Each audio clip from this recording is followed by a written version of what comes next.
Hey guys, it's Randy Money, contemporary painter and illustrator. Watercolor is a versatile and popular medium used by almost all visual artists at some point in time.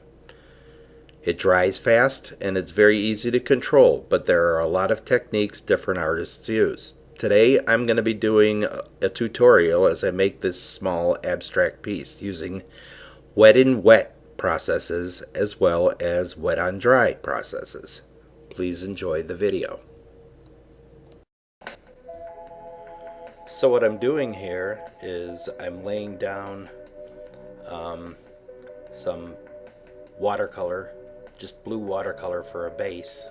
It looks like a Windex bottle, which it is, but it's actually, I'm using it to hold watercolor, and I'm just laying down my base here. And then what I'm doing here is removing the bottom piece because there's a flaw in it, number one, and number two, because for sizing purposes. Now I'm going along and distressing the edges to give it kind of an older look to it. And now I'm going ahead, and as you can see underneath, I have my drawing. I did the sketch first, and then I went ahead and put the watercolor on first. So I'm doing a wet in wet process, adding this red. This is what's called wet in wet, and watching it spread and watching it do its thing and just kind of using my imagination as I go.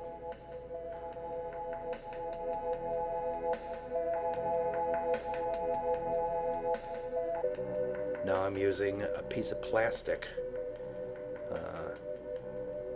to give some hard edge lines, and I'm working light to dark. I'm working dark to light, actually. I was working light to dark before, but now I'm working dark to light, and I'm kind of spreading the starting the edge and spreading away from that using the piece of plastic.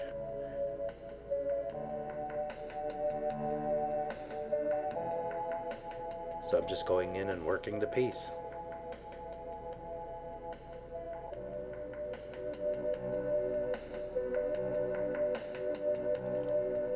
I'm using mostly flat brushes in here. I'm starting with the small one, but it has wider bristles so that I can do a better job of spreading everything and getting everything where I need it to go.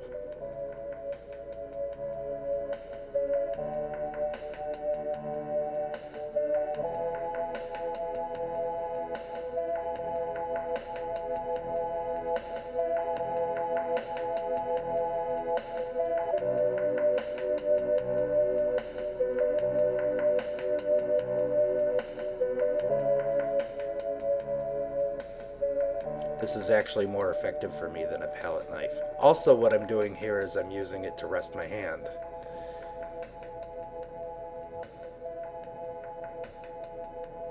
I'm using it as kind of a maul stick to rest my hand, but here I am going back in and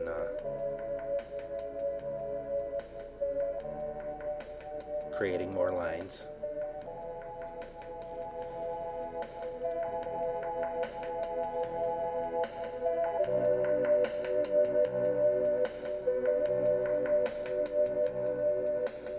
And as the paint begins to dry, what begins to happen is I start working into from wet in wet to a wet on dry, and everything becomes a little bit more controllable.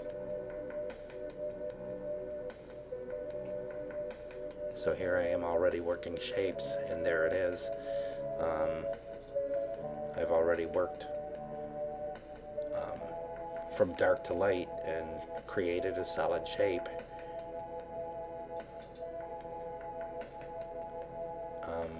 While being able to manage where the paint's going.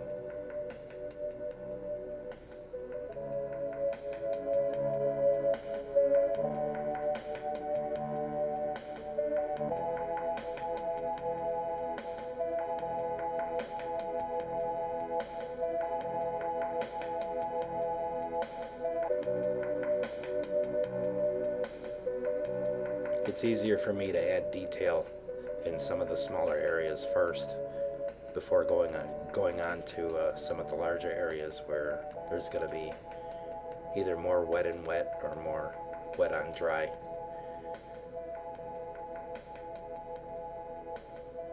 And I have to make sure I have enough color left over for whatever other areas that I'm going to work and bring the piece together. I had no plans whatsoever for this. I'm just letting my imagination do its thing and take the piece wherever it wants to go.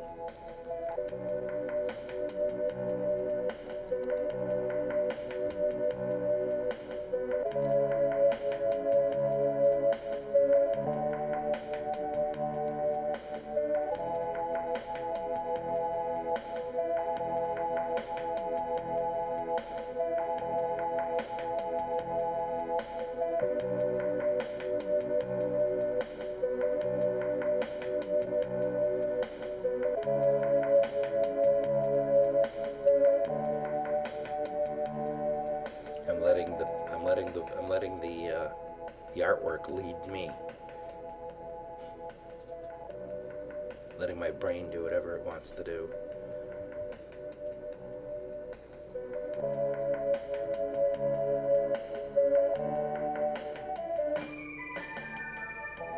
Because I really had no plan. Now what I'm doing is I'm using a corner of the plastic to anchor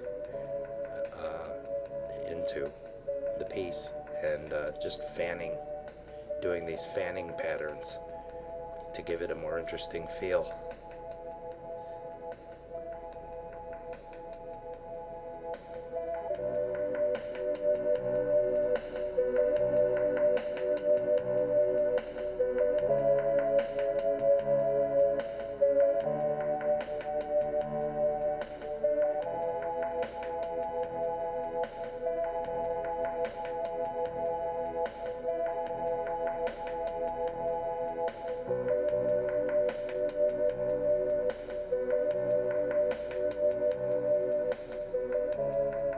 Coming in with blue, nice bright blue, and now that I'm working on a dry surface, I can go ahead and feel comfortable that I'm not going to have anything spreading out of control.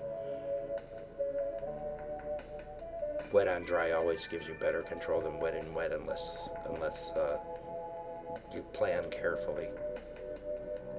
And I would even use Mascoid, but for what I'm doing here, I really don't need it.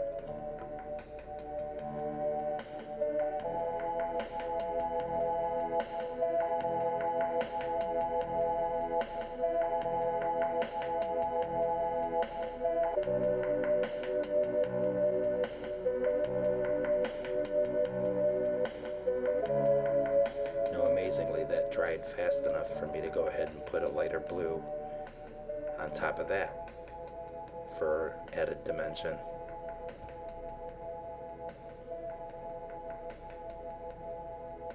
If you're working thin enough and you're working with a dark enough color, you're able to do that.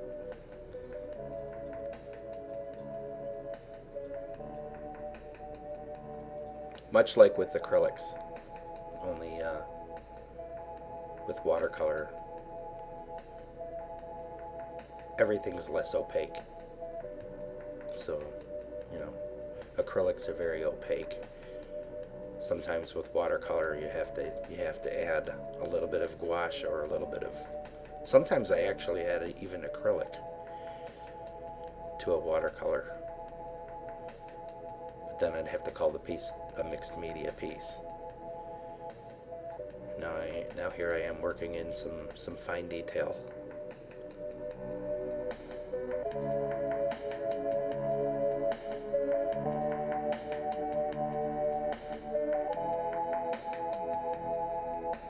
And at the moment, it does kind of look a mess, but it's coming together.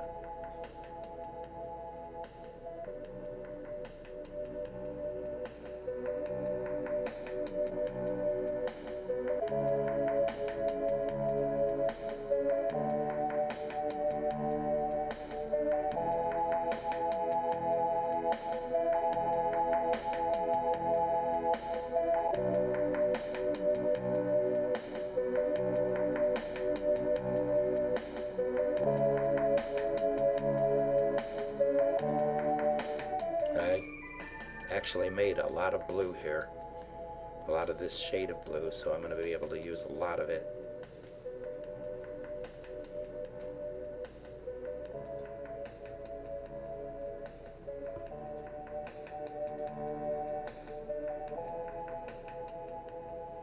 And get a lot of coverage.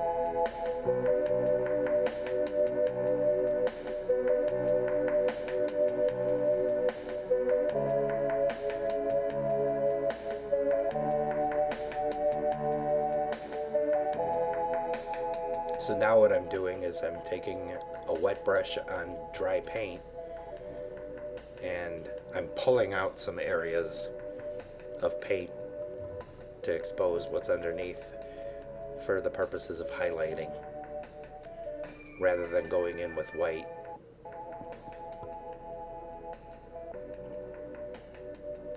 This kind of also gives it an interesting look and some nice effects. And it also enables me to smooth the colors without adding more paint and exposing what's underneath when I've painted over something, like the red area that I painted blue over. I went in with the brush and it exposed a little bit of the red that was underneath.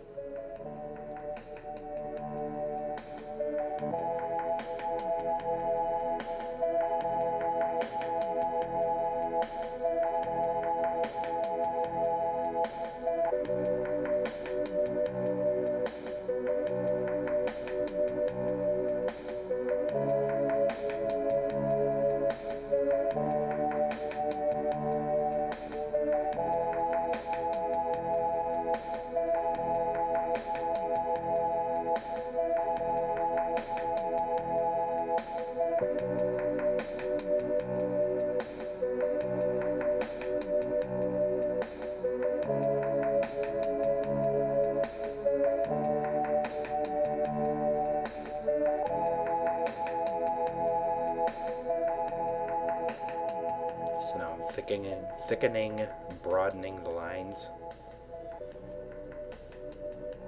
in the center of the piece before I get ready to add more detail.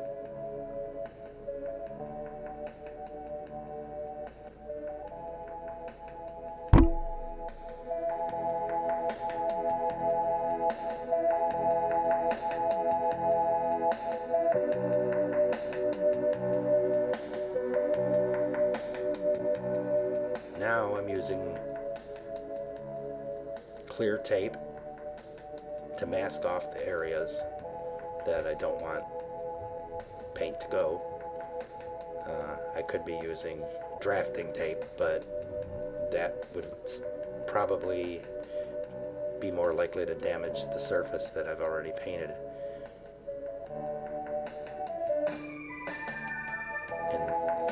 For this particular type of piece. And here it is. I'm able to peel it off nice and easily and have a nice hard edge for the black.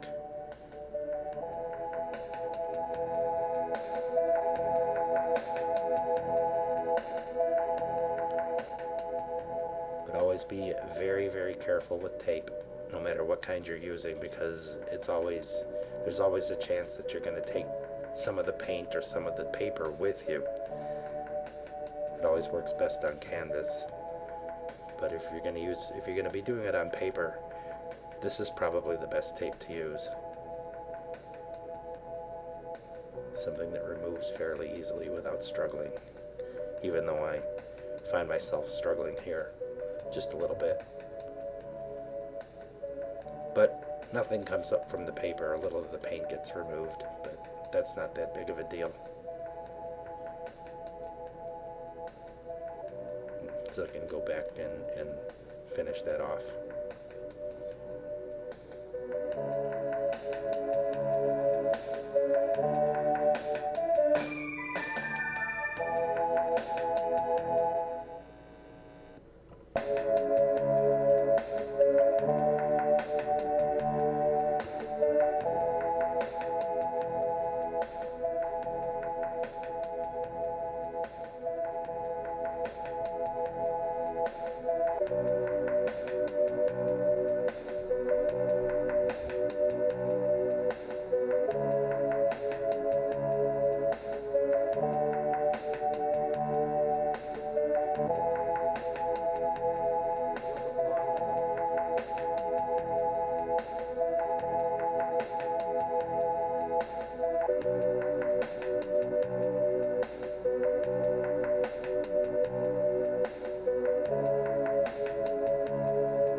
So there's the area that I wanted covered in that corner to match the other, and I'm coming back in with the with lighter colors and embellishing some of the more linear areas.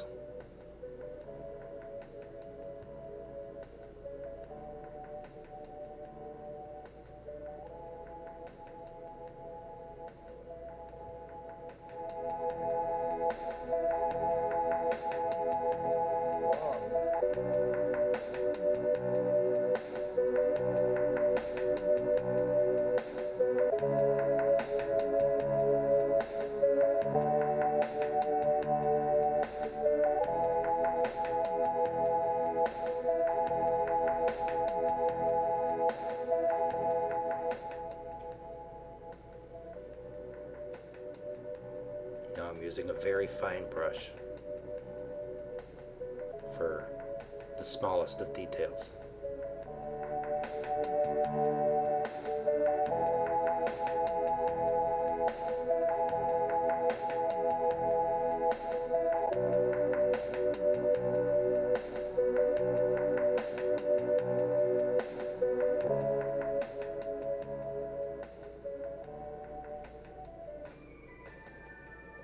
I may in the near future be doing something more like a still life or something more in the realm of realism. But today I was in the mood for doing abstract, so and just kind of letting my mind do what it wanted to.